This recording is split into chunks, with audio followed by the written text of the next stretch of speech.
morning. We're reading in Book 1, the Book of Beginnings, and we're in Canto 4, The Secret Knowledge. Page 53, we'll be starting at line 280. But we'll review a little bit from where we've come.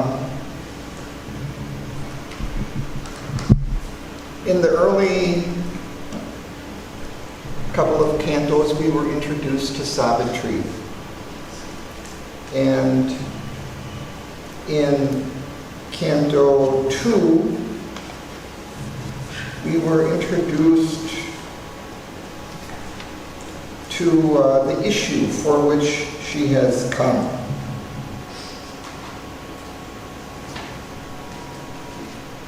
So there he says, "For this she had accepted mortal breath, to wrestle with the shadow she had come, and must confront the riddle of man's birth, and life's brief struggle in dumb matter's night. Whether to bear with ignorance and death, or hew the ways of immortality, to win or lose the godlike game for man, was her soul's issue, thrown with destiny's dice." And then in Canto 3, we backtrack to before her birth, and Sri Aurobindo tells us in the first lines of Canto 3 that a world's desire compelled her mortal birth. And then he says, "One in the front of the immemorial quest, protagonist of the mysterious play, in which the unknown pursues himself through forms and limits his eternity by the hours, and the blind void struggles to live and see. A thinker and toiler in the ideal's air, brought down to earth's dumb need her radiant power." And that is in a way the introduction to her father, to King Aswapati. So in that canto, Canto 3, we're introduced to King Aswapati's yoga, his spiritual realization. And right from the beginning, we see that he exceeds all kind of human measures and goes far beyond into the higher spiritual consciousness. And we're given a glimpse, a good look at his spiritual realizations that he has. And we see it's also an integral realization. It's not simply a release into the transcendent consciousness, kind of a liberation from the world, but there is also a transformation going on in his nature, of his mind and life and body. And then in Canto 4, there's kind of a pause in the description of the action of the poem. We take a break from description of Savitri and of King Aswapati, and we're given a view from the narrator of the poem of the knowledge that King Aswapati has gained, has realized. And there are, in the beginning of what we've gone through so far, several aspects to that knowledge. And I'm just going to read a few short passages that outline these different elements of what he's realized. On page 46, in the middle, he understands that a death-bound littleness is not all we are. Immortal, our forgotten vastnesses await discovery in our summit selves. Unmeasured breadth and depth of being are ours.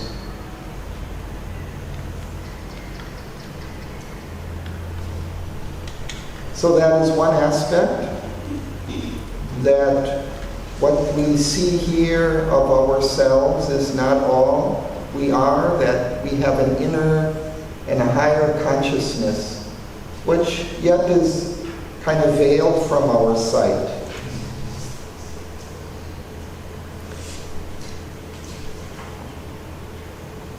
He says, in moments when the inner lamps are lit and life's cherished guests are left outside, our spirit sits alone and speaks to its gulfs. A wider consciousness opens then its doors, invading from spiritual silences. A ray of the timeless glory stoops a while to commune with our seized, illumined clay, and leaves its huge white stamp upon our lives. So he's saying that sometimes if we go deep within, kind of leave the outer guests, the outer things of life behind, and go within, this wider consciousness can open up within us. And he describes different ways that this higher consciousness may manifest in us, different ways that we may experience it. He says on page 48, the truth mind could not know unveils its face. We hear what mortal ears have never heard. We feel what earthly sense has never felt. We love what common hearts repel and dread. Our minds hush to a bright omniscient. A voice calls from the chambers of the soul. We meet the ecstasy of the Godhead's touch in golden privacies of immortal fire. So those are experiences that may come to us in meditation when we turn within. But then he goes back and says that these experiences don't come so easily. And normally, our view of life, of our existence, is quite different. So I'll read a short passage of that at the break on page 49. He says, but all is screened, subliminal, mystical. It needs the intuitive heart, the inward gate, the inward turn. It needs the power of a spiritual gaze. And then he gives our normal view of our life. Else to our waking mind's small moment look, a goalless voyage seems our dubious course. Some chance has settled, or hazarded some will, or a necessity without aim or cause, unwillingly compelled to emerge and be. In this dense field where nothing is plain or sure, our very being seems to us questionable. our life a vague experiment, the soul a flickering light in a strange, ignorant world, the earth a brute mechanic accident, a net of death in which by chance we live.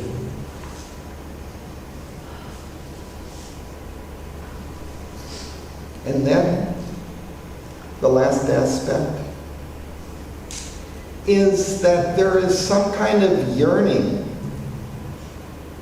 within this kind of darkness for something greater, for some kind of completion of our being.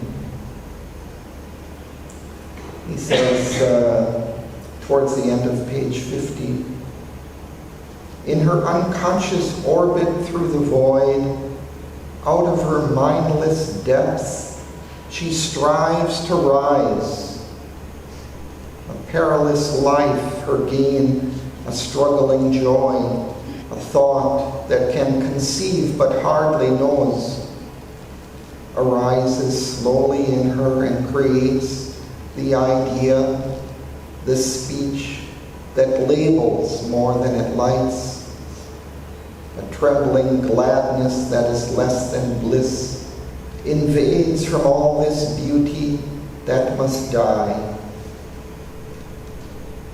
Alarmed by the sorrow dragging at her feet, and conscious of the high things not yet won, ever she nurses in her sleepless breast an inward urge that takes from her rest and peace.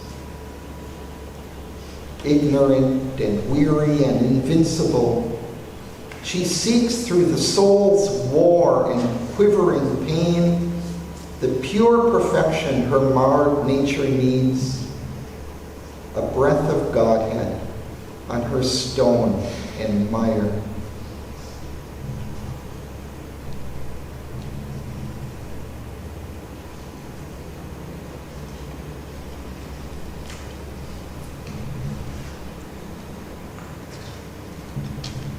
So that gives us kind of a view of the knowledge that he's describing so far, that Aswapati has understood.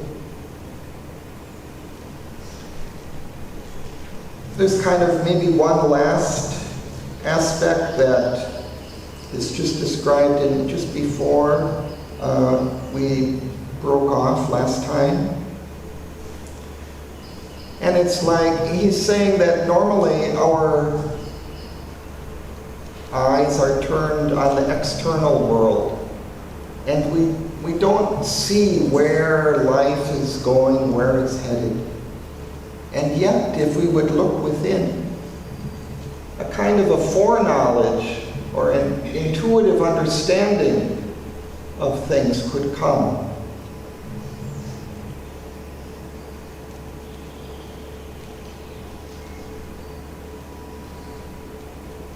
So he describes that on the bottom of page 52 and page 53. And now we begin on line 280.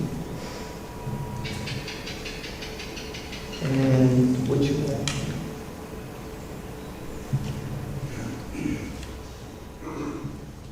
Only the immortals on their deathless heights, dwelling beyond the walls of time and space, masters of living, free from the bonds of thought, who are overseers of fate and chance and will, and experts of the theorem of world need, can see the idea, the might that changed time's course, come maned with light from undiscovered worlds.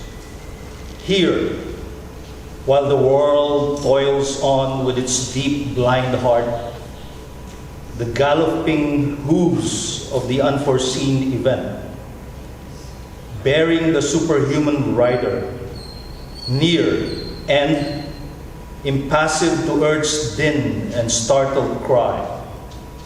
Return to the silence of the hills of God. As lightning leaps, as thunder sweeps, they pass and leave their mark on the trampled breast of light. Thank you.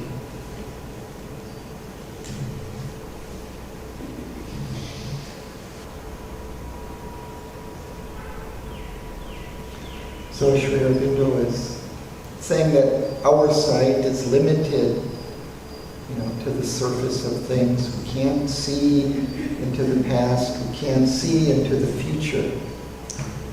But there are immortal beings kind of looking down upon this world that do see and understand the whole picture of the life. Dwelling beyond the walls of time and space.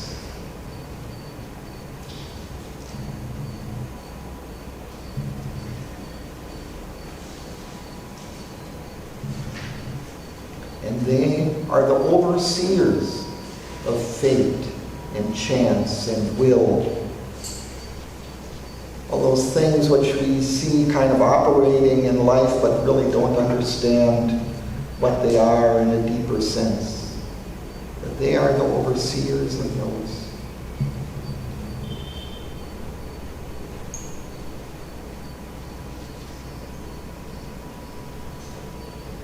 And they can see the idea, the might that changed time's course. Commined with light from undiscovered worlds, here while the world toils on with its deep-lined heart, the galloping hoofs of the unforeseen event, bearing the superhuman rider near.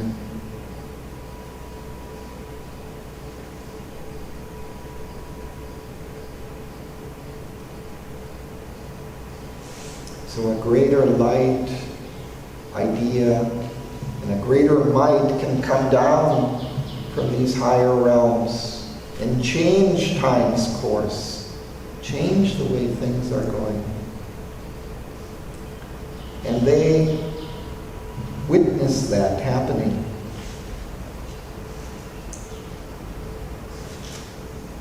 They see the galloping hooves of the unforeseen event. What is this unforeseen event? The future. Could you come line 286? Come named with light from undiscovered worlds. Who comes named? Name is like the horse hair. Yeah. Lion. So who comes named into The idea and the might, I think. the idea? But this is the superhuman rider. Yeah. So it's compared to the horse. Yeah. it seems to be referring to Kalki, no? Who's riding the horse. That could be. So now you see the Kalki avatars here being the rider. The white horse Yeah. that represents the divine horse. The Kalki And avatars. swords, the divine knowledge. I mean, this knowledge has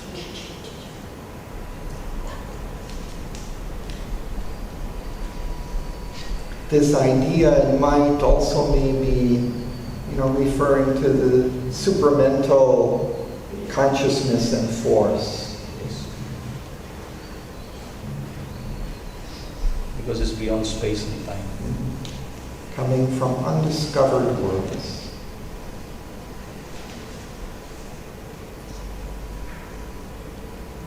The superhuman rider. Maybe that's the future being, this future supramental being that is coming.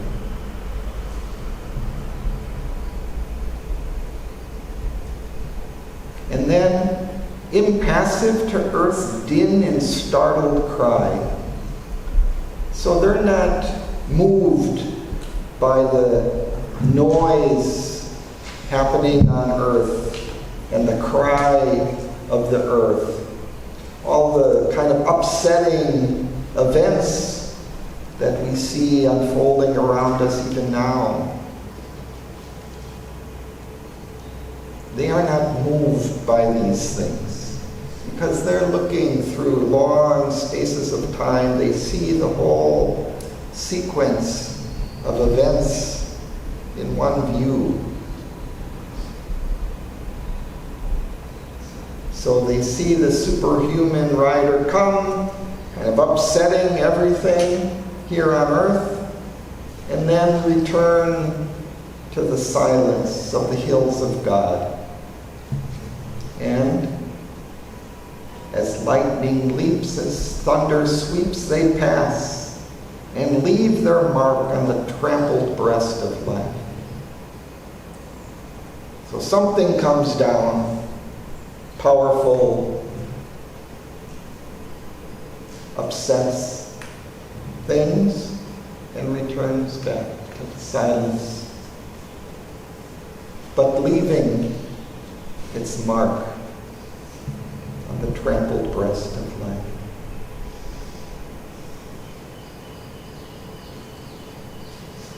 Would you like to continue?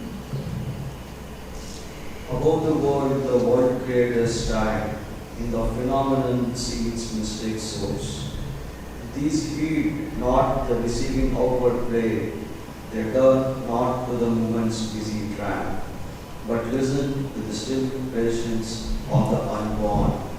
For the slow footsteps of far destiny, approaching through huge distances of time, unmarked by the eye that sees effect and cause, unheard mid the clamor of the human play. Attentive to the unseen truth they seize, a sound as of invisible augured wings, voices of an unplumbed significance, mutterings that brood in the core of matter's deep.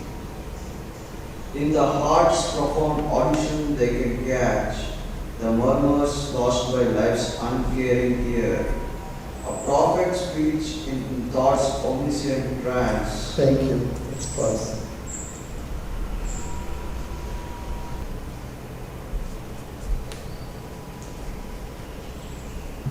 This kind of continues the same basic idea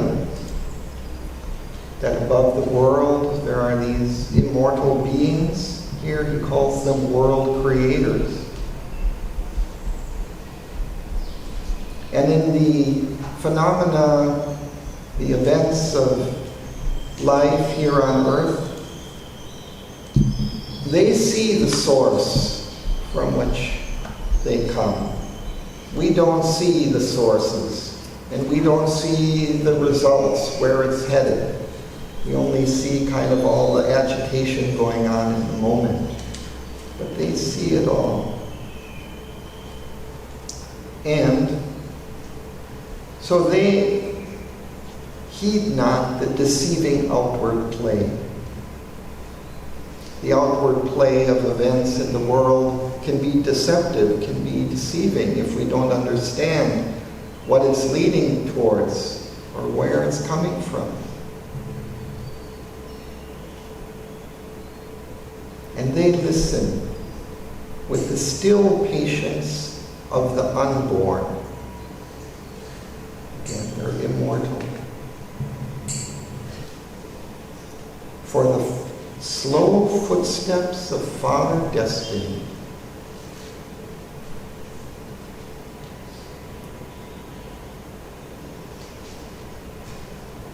they're waiting for that future event, that superhuman rider, that superhuman being coming on earth, the destiny of the world, approaching through huge distances of time. We're all caught up in the moment in our brief lives. What's going to happen next month, next year.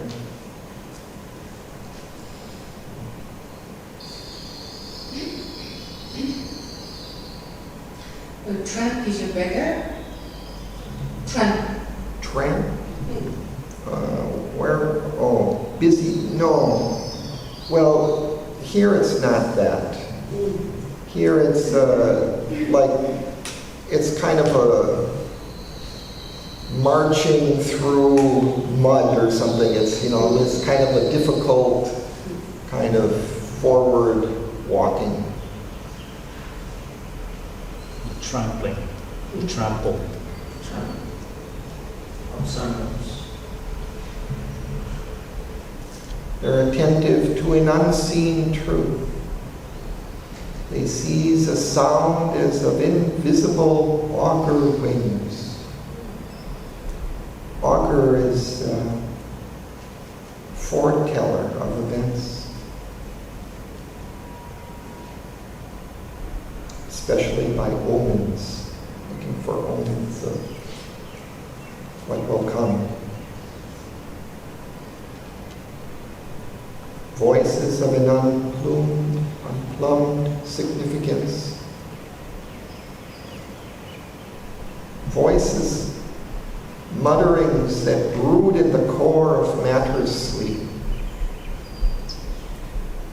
Mutterings are kind of indistinct sounds that are arising from the earth, from the depths of life.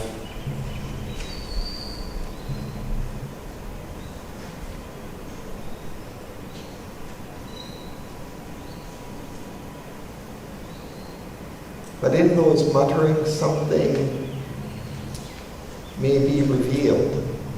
Maybe this kind of seeking for something higher.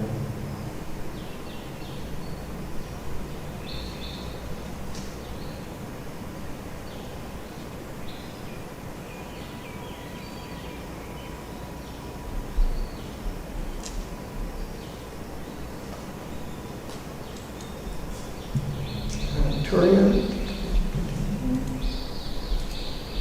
Above the illusion of the hopes that pass, behind the appearance and the overt act, behind his clockwork chants and vague surmise, amid the wrestle of force, the trampling feet, across the cries of anguish and of joy,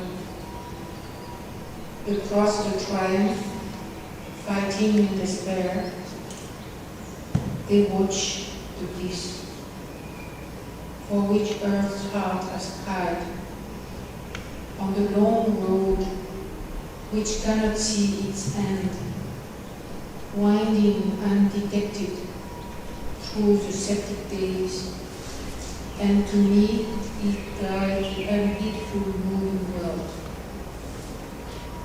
Thus will the masked transcendent mount his throne. When darkness deepens, strangling the earth's breast, and man's corporeal mind is the only lamp, as a thief in the night shall be the covered tread of one who steps unseen into his house.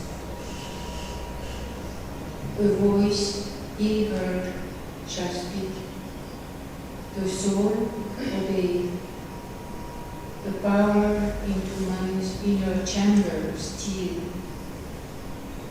The charm and sweetness open life's closed doors, and beauty conquer the resisting world. The truth light capture nature by surprise. The stealth of God compel the heart to bliss, and earth grow unexpectedly divine. In matter shall be the spirit's glow. In body and body kindles the sacred birth. Night shall awake to the anthem of the stars. The days become a happy pilgrim march. Auroville the force of the eternal power, and thought the rays of a spiritual sun. A few shall see what none yet understands. God shall forward while the wise men go and sleep. For man shall not know the coming till its hour, and belief shall not be till the work is done. Thank you.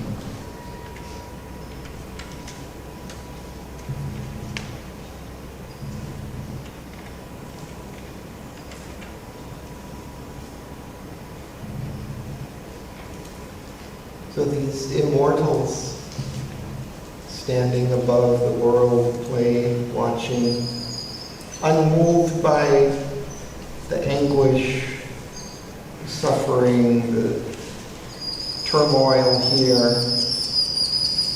Yet, he says, they watch for the bliss for which earth's heart has cried. And to meet it, guide the unheedful moving world. So they don't just stand up above watching without caring. They see to where it's going, where it's moving towards, and they're guiding it towards its great destiny of bliss. The bliss for which earth's heart has cried. So they're also guiding.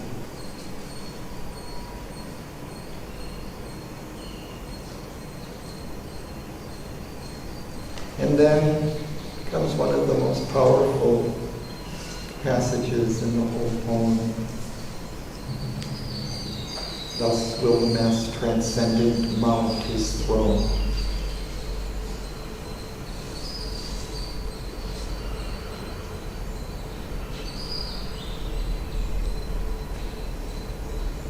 So while on earth darkness deepens,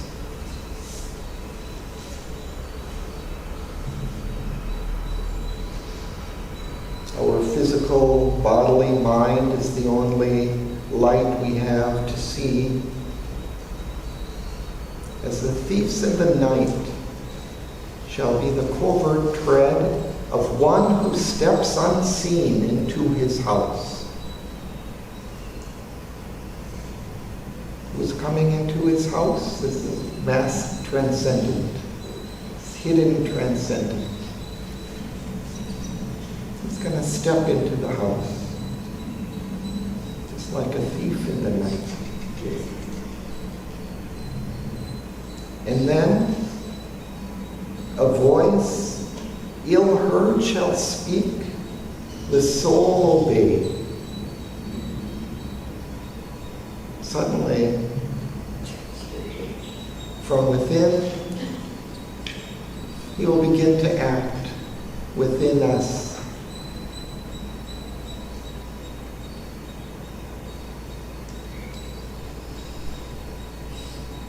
Power into mind's inner chamber steal. Steal means kind of entered surreptitiously. A charm and sweetness open life's doors, close doors, and beauty conquer the resisting world. The truth light capture nature by surprise. A stealth of God compel the heart to bliss, and earth grow unexpectedly divine.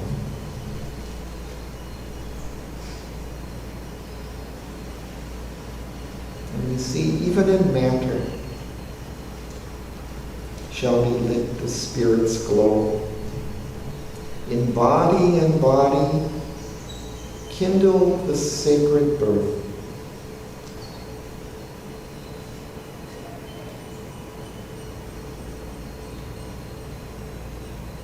What does it mean, sacred birth? The divine, the birth of the divinity in this body, that body. That divine soul will awake, be born. It could also mean the new generation that's coming. So the soul of that is more divine than what we have already seen. It could have a divine spark. Yeah, and maybe a new type of being will be born. Sacred birth, no? Because up to now, the birth is not sacred. The soul is being reborn in an animal body, which is coming out from the inconscient deep, unsacred. No? So that when the corporeal mind or the body, the matter, awakens, and then the soul did not go through an animal birth anymore.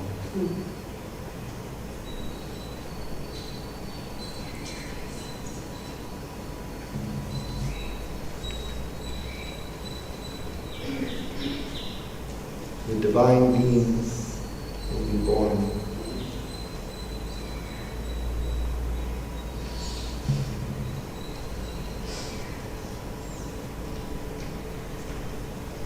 Yeah, but still from matter. No?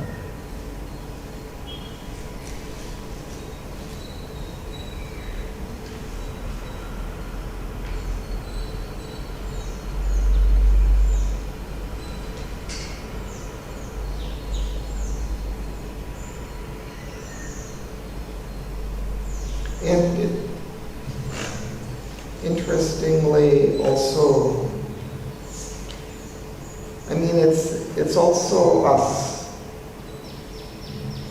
It Our is. will, a force of the eternal's power, and thought, the rays of a spiritual sun. It's also a transformation happening in humanity, in us. It's not just somebody, some divine being new Yes. coming. I think it's the divinization of matter. The body becoming divinized. As humans have such a thing to postpone everything to the next thing rather than accepting it oneself, by oneself, that it is our duty or it is our transformation. We put it on the next, we see they will do it. Yes, So I feel we need to participate also. Or we have the opportunity to participate. Because we've always been part of the play. We are not separate from the play. We are the play.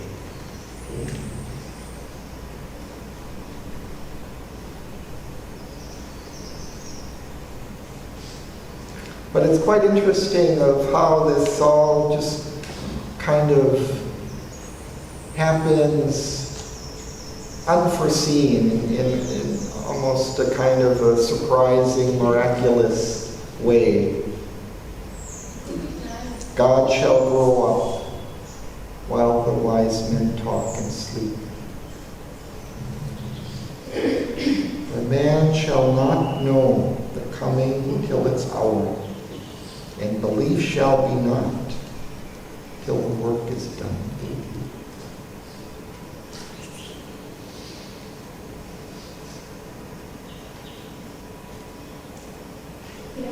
Because he's been saying, normally we're all hypnotized by the outer world, by the outer things, the small events of our lives, our little cares.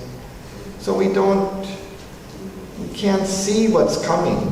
We could if we would turn within, listen carefully, but normally we don't. And so these things will come, nevertheless, whether we're aware or not.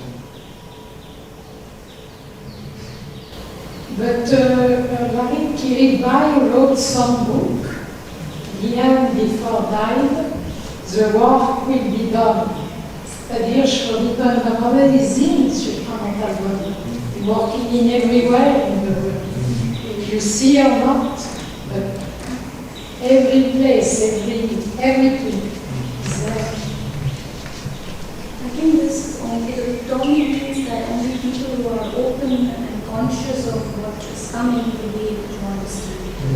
And not if you are not open to the new consciousness, you will not be able to know. Just like once you come into consciousness, just see that. There are many people who are not aware that it actually came. That's the ashram. So, anything, only if you are open to it, you will know.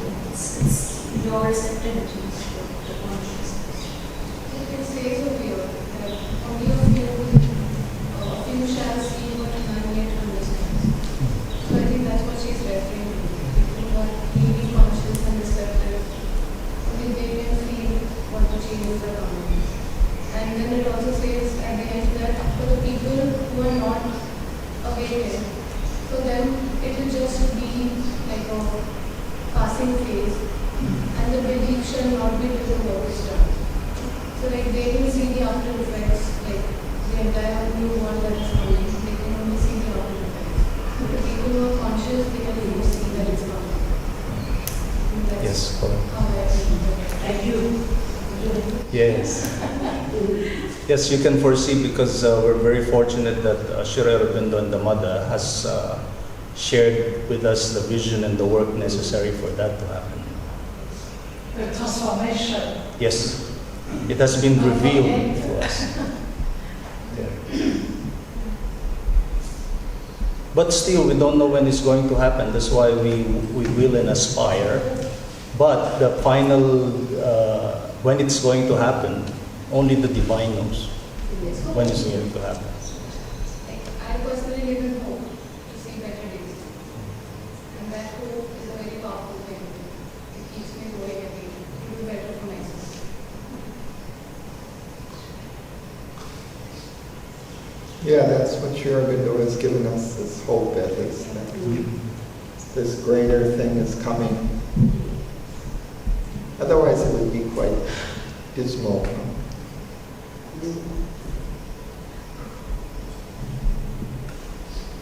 Yes, there's so much warning, no? When darkness deepens, so expect a lot of turmoil happening, which is already happening, even within Auroville, no?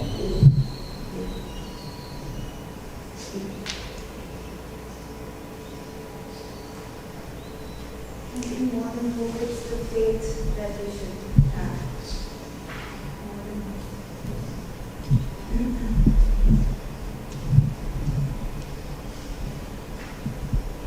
Faith is kind of a knowledge that deep within comes from our soul.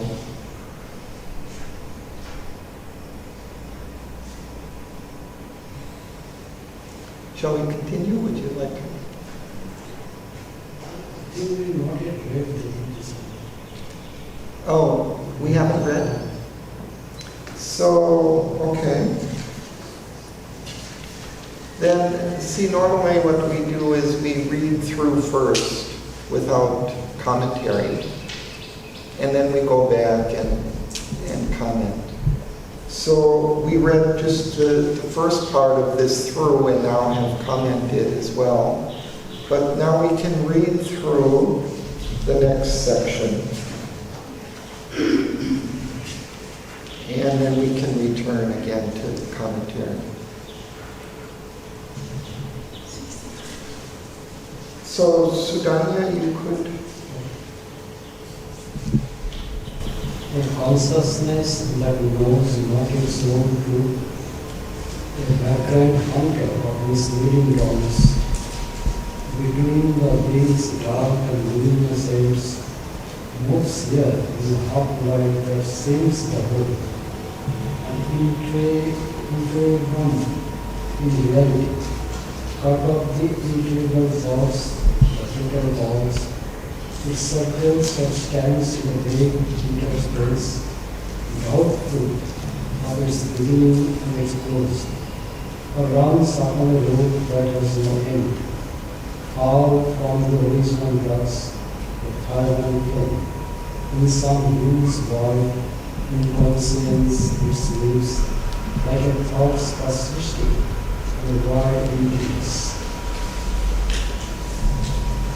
As if an unintelligible phrase suggested a brilliance rendering to the mind, who blames the foretold in a random world, a conjecture dwelling upon doubtful truths and messages, misunderstood, a thought confused. Missing its aim is all that it can mistake, or a fragment of the universal world. It leads to giant letters void of sense, while without sanction turns a little sign, carrying an enigmatic universe as if a present without future or past, repeating the same revolutionary world, turned on its axis on its own inent. Thank you. Next, would you like to? Yeah. Thus is the meaning of creation veiled, for without context reads the cosmic page. Its signs stare at us like an unknown script, as if appeared screened by a foreign tongue, or code of splendor signs without a key, a portion of a parable sublime. It wears to the perishable creature's eyes the grandeur of a useless miracle, wasting itself that it may last a while. A river that can never find its sea. It runs through life and death on the edge of time. A fire in the night is its mighty action's place.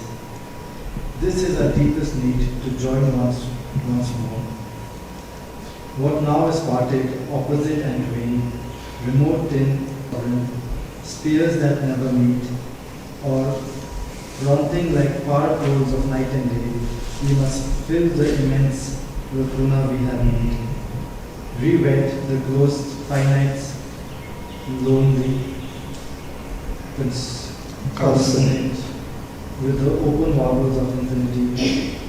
A hyphen must connect matter and mind. The narrow isthmus of the ascending soul, we must renew the secret bond with things. Our hearts recall the lost divine idea. Reconstitute the perfect word, unite the Alpha and the Omega in one sound. Then shall the spirit and nature be at one. Thank you. Gangalakshmi. Towards the ends of mysterious plan, in the wide silence ether of the self, in unchanging silence, bright and new, aloof, resplendent like gold dazzling suns, veiled by the ray no mortal eyes can bear. The spirit's veil and absolute potencies burn in solitude of the thoughts of God. The rapture and radiance and the hush delivered from the approach of wooden earths, denied to the idea that looks and breathes, removed from the force that cries out in its pain.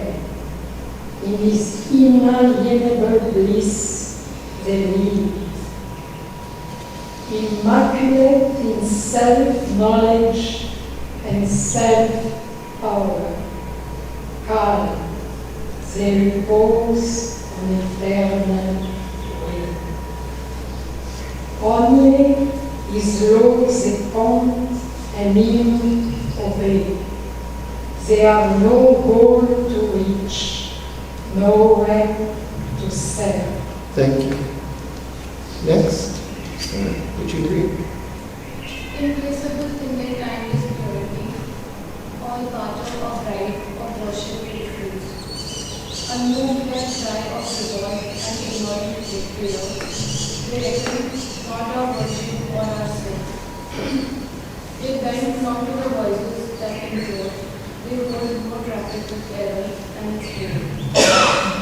They are guardians of the silence of the truth. They are keepers of the invisible degree. A deep surrender in their source of might. A still identity that they know.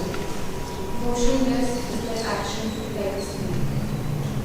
At peace regarding the trouble beneath the stars. Deathless, watching the works of death and chance. Immobile, seeing the millenniums pass, untouched by the long map of fate unrolled.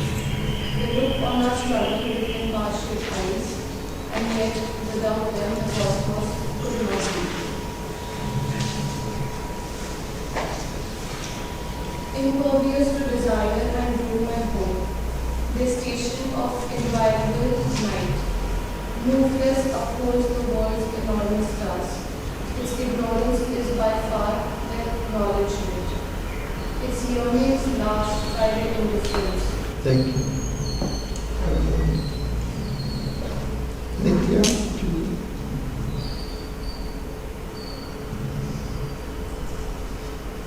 As the height draws, the low ever to climb. As the breath draw the small to adventure vast, their aloofness drives man to surpass himself. Our passion heaves to wed the eternal's calm. Our dwarf search mind to meet the omniscient's light. Our helpless hearts to enshrine the omnipotent's force. Acquiescing in the wisdom that made hell, and the harsh utility of death and tears. Acquiescing in the gradual steps of down. Careless they sing of the grief that stings the world's heart. Careless of the pain that rends its body and life. Above joy and sorrow is that grandiose walk. They have no portion in the good that dies. Mute, pure, they share not in the evil done. Else might their strength be marred and could not save. Thank you. Tim?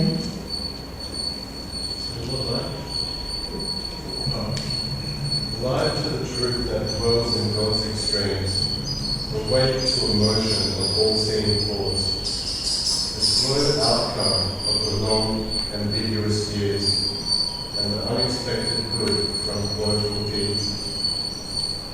The immortal sees not as we vainly see. He looks on hidden aspects and screening powers.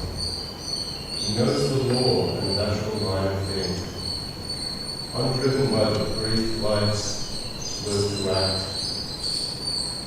unharassed by the spur of pity and fear,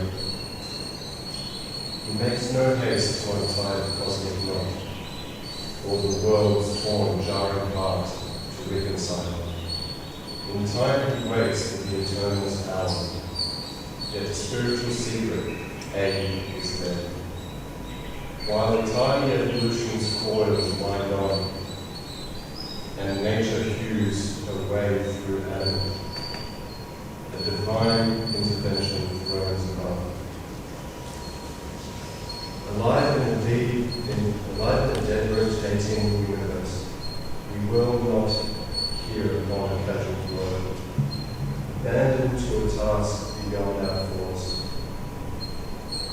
Even through the tangled anarchy called fate, and through the bitterness of death and fall, an outstretched hand is felt upon our lives. It is near us in unnumbered bodies and birds, in its unslackening grasp that keeps for us set, the one inevitable supreme result. No will can take away and no doom change. The crowd of conscious immortality. The Godhead promised to us struggling souls when first man's heart dead and suffered life. Thank you. who has shaped this world is ever its God. Our errors are his steps upon the way. He walks through the fierce vicissitudes of our lives. He walks through the hard death of battle and war. He walks through our sins and sorrows and our tears. His knowledge overrules our designs. Whatever the appearance we must bear, whatever our strong is and doesn't do. When nothing we can see but drift and wave, a mighty guidance leads us still through all. After we have served this great divided world, God's bliss and oneness are our inborn right. A date is fixed in the calendar of the unknown, and anniversary of the world sublime. Our soul shall justify its checkered walk. All will come near that now is not or far. These calm and distant minds shall act at last, immovably ready for their destined task. The ever-wise compassionate brilliance await the sound of the incarnate spirits, to lead and bridge the charms of ignorance and heal the hollow yearning gulfs of life and fill the abyss that is the universe. Dear meanwhile, and the Spirit's opposite pole, in the mystery of the depth, deeps that God has built, for his abode below the thinker's sight.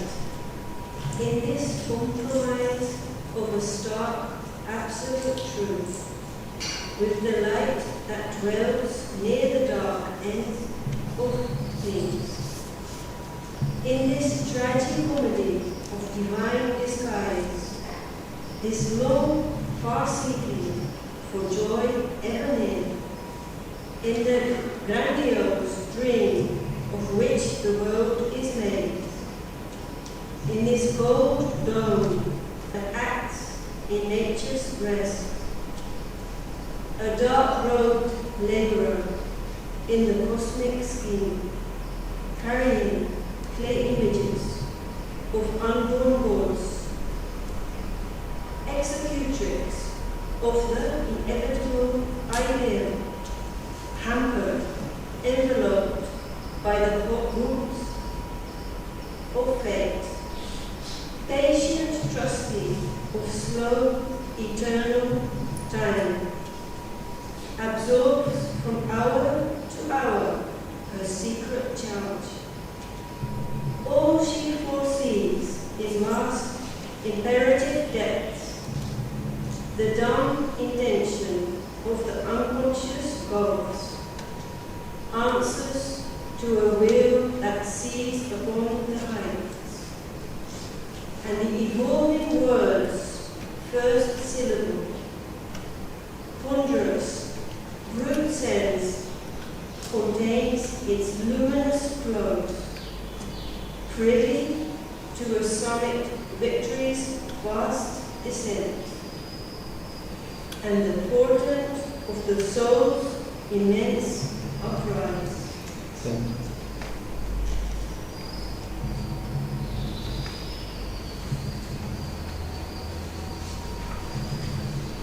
I think we'll go back and go through this passage again, slowly with commentary.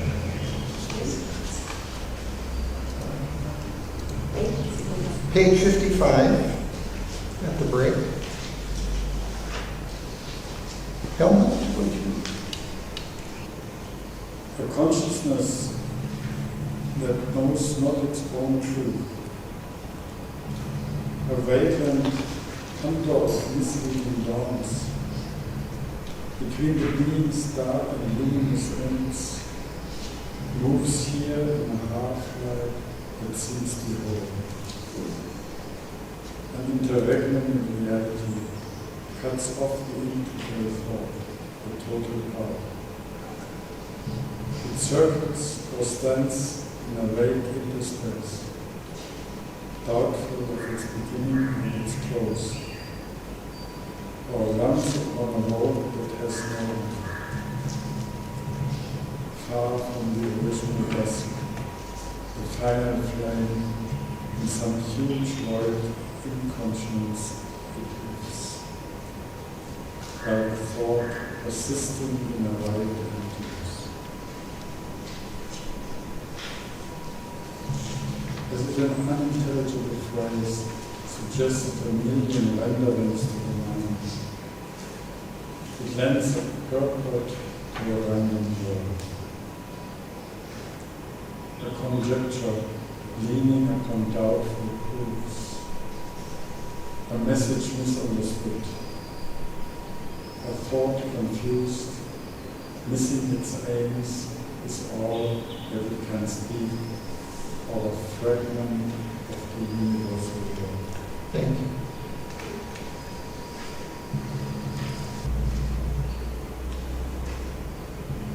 What do you mean, slurry and interregnum?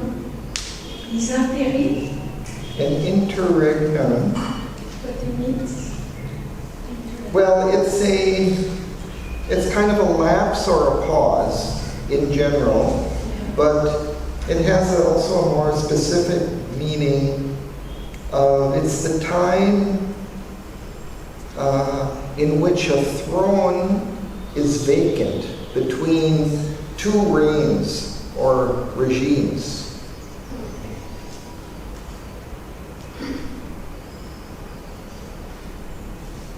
Thank you. Is it like a pralaya between two ages?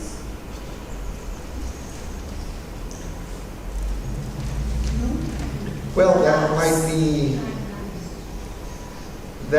be one example, but I don't know that he's referring to that here, Aquileia. He's talking about our kind of experience of the world now. It's about void, I think. Like, the space where you are consumed, like, you don't know what is happening in your life. Yes, it's a time. You're pulled into a force that you can't. It's a time that is very unsafe. Anything can happen. The king is dead, and another king is not there. Normally, everything explodes or can explode. It is explain the next lines. Next line is. But in a very general sense, what he's describing here is our experience of life.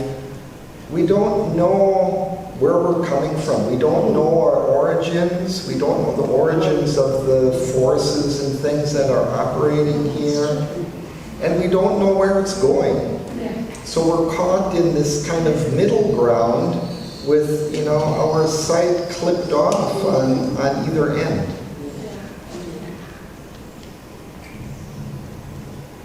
So, and we're cut off from the integral thought and the total power. We also are, cut off from the sources of real power, the divine power.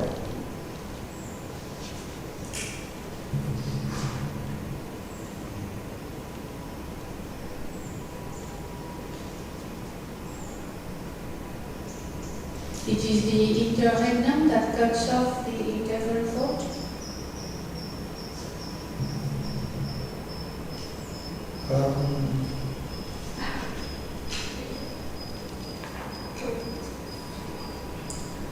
I guess so. Halfway, probably not right. But it's also then kind of referring to that earlier consciousness that knows not its own truth. But then, that's like another aspect of it, or another way of looking at it, this interregnum in reality.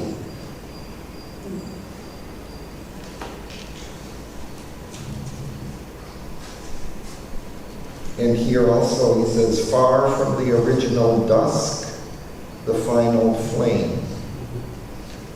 That original dusk is also that inconscient beginning. Yes. The play, that starts from zero and then goes back again like a circle.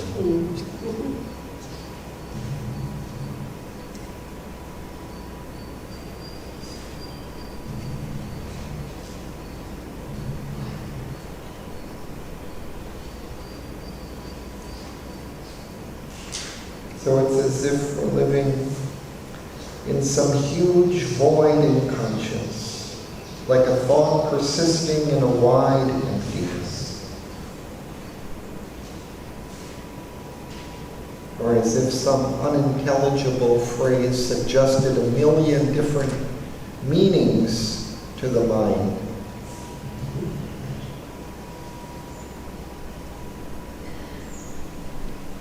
It lends a purport, a professed meaning, a certain meaning. We interpret the world as being a certain way. It seems kind of random though. But it's a conjecture, leaning on doubtful proofs.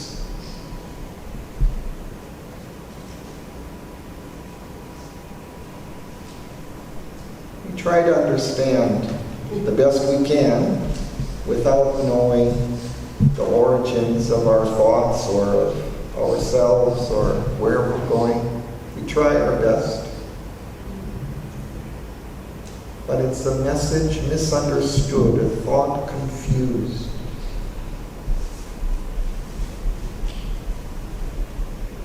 And this next, you continue, and then he kind of continues this image. It lives in two giant letters, void of sense, while without central terms and middle sign, carrying an enigmatic universe. As the present without future or past, repeating the same revolution wheel, turn on its axis in its own inner. This is the meaning of creation life. For without context, read the cosmic page. Its signs sterile, like an unborn skin, as it appears screened by a foreign tongue, or cold or splendor sign, without a key or portion, parallel sublime. It dwells to the patient creature's eyes, the grandeur of a useless miracle, wasting itself that it may last a while, a river that can never find sea. It runs through life and death on an edge of time, a fire in the night as its mighty action begins. Thank you.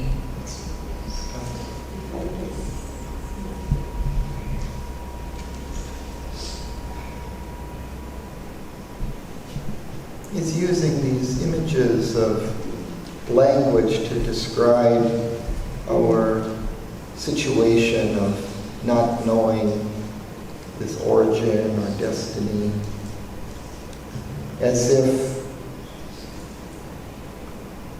a word with 3 letters, kind of in the beginning and the first letter and the last letter are just completely unknown. And then in the middle, we try to understand, we interpret our life here, not knowing its beginning or its end. We try to render that middle term.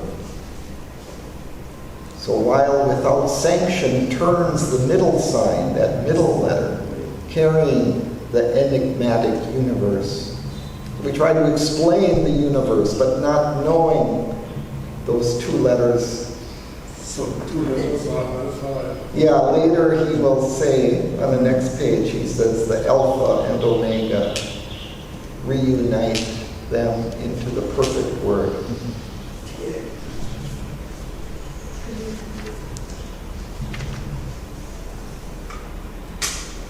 as if a present without future or past. We try to understand this. Thus is the meaning of creation veiled. For without context reads the cosmic page. Its signs stare at us like an unknown script, as if appeared screened by a foreign tongue, or a code of splendor signs without a key, without the key to the code. A portion of a parable sublime, as if it was this, very deep, sublime parable, but we only get a portion of it, so we can't really grasp it.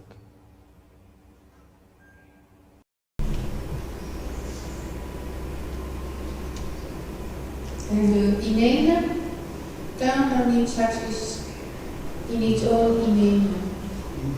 Yeah, inane, it's kind of a meaninglessness, but also it's an emptiness, a great emptiness. As if, kind of space is a little bit like that, kind of empty space. Our world spinning in this emptiness, without meaning. So we know to understand our present life and all these things, to know the origin and the end also. Then we understand this anymore.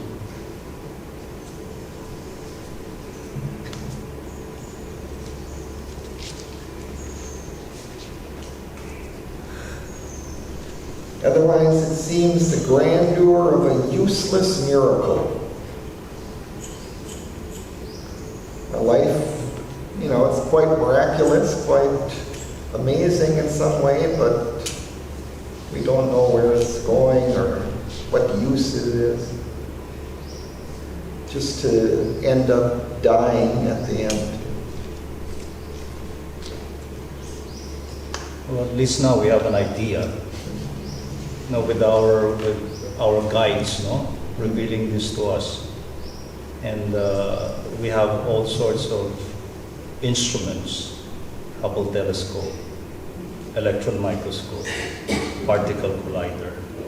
Now we've improved a lot, actually,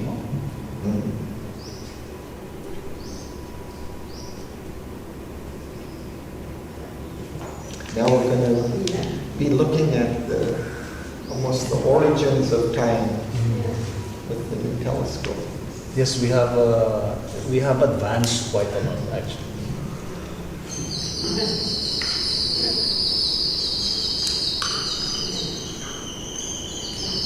Okay, we can pause there for today. Do we have any music or anything?